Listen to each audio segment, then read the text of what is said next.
Hello there everyone, welcome back to our channel again. In today's video, you are going to see how to face the problem hotspot connected but no internet access on Android. So sometimes our hotspot may be connected with a specific device, but there might be no internet connection. So to do that, check that, head over to your settings application.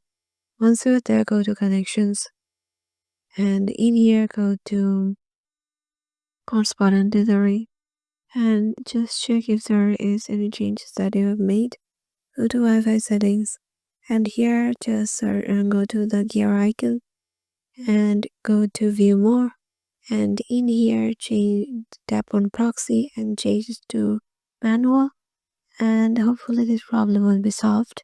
And if it doesn't, just turn off your phone and turn it back again, or you can restart too.